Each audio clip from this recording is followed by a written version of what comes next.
Imibare igaragazwa n'ikigo cy'igihugu cy'ibarurishamibare yo muri 2021 irerekana ko mu mwaka wa 2020 umusaruro mbumbe w'igihugu wasambutse ku kigero cya 3.4%.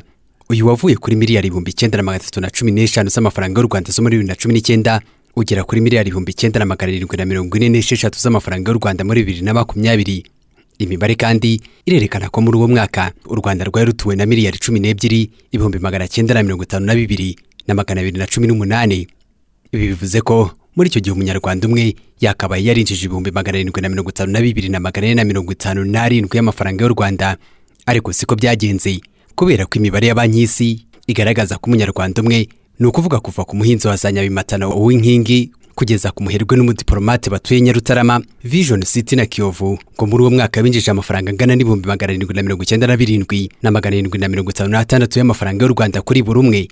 Gusa abahanga mu bukungu bagaragaza ko iyi mibare itajihura. Dr. Fidel Mutemberezi yigisha ubukungu muri kaminuza. Ushobora kwinjiza byinshi, hari abantu bafite ibikorwa byinshi, sibyo? Hano bakagira ibikorwa bikeya, abandi rimwe na rimwe hari ibyo baba bafite. Abantu bose bashirwa muri uwo mubare. Niyo mpamvu rero uyu mpuzandengo ya GDP, ayo bita GDP per capita, ntago bivuze yuko buri muturage wese w'igihugu umusaruro wazamutse. Iyi mibare kandi nagaragaza ikinyuranyo mu mihindagurikire. Kuri iyi ngingo Banki Nyafurika y'Iterambere igaragaza ko muri 2019 umusaruro mbumbe w'u Rwanda wazamutse ku kigero cy'9.4%, ariko umuturage umwe uzamuka kuri 6.8%. Ndetse barerekana ko muri 2022 umusaruro mbumbe w'igihugu uziyongera kuri 6.9%, ariko umuturage uzagera kuri 4.4%. Ariko bigeze ku ngingo kugabanuka, iyi mibare itomora neza ko umusaruro mbumbe w'umuturage uzakonkoboka kuruta uw'igihugu. None kuki umusaruro mbumbe w'igihugu uzamuka kuruta uw'umuturage, ariko byagera kwihungabana ishusho igahita ihinduka? Ukuvuga ngo haba hari parti ntoya y'abaturage nibo biba bizamuka cyane. None kuzamuka kwabo akari byo bicontributinga mu kuzamuka muri rusange kuri GDP y'igihugu. None nukuvuga babandi bazamukaga batumaga GDP izamuka. Iyo ubukungu bwabo bwamanutse, sibyo?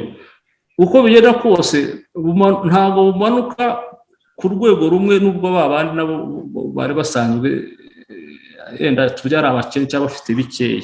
Abafite bikeya nibo bahomba cyane kurusha bari basanzwe bafite byinshi. Ibi byose abanyabukungu babona umuti wabyo uri mu biganza bya leta. Ingano za leta, za government, byo kuberaho byose igasetinga za policy zigiye zitandukanye.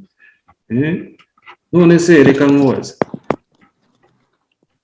niba ufashe umuntu umwe ukamuha agahembwa miliyoni 2 cyangwa 3, undi ukamuha 200,000 cyangwa 300, ubwo biba bimeze bitenye. Inequality already bayarangiye kubaho. Access ku bintu by'imitungo hakaba equal opportunity, sibyo? Kandi bikubahirizwa. Icyo ni kimwe.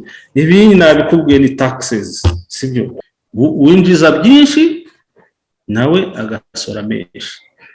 Iyo ni policy. Winjiza make agasonerwa, rimwe na rimwe agasonerwa rwose. Bibaho. Ngira ngo bamuha uburyo nabwo yuko ashobora kuba yazamuka duke afite, akareba uburyo yatumanaginga kugira tugire icyo tumumarira.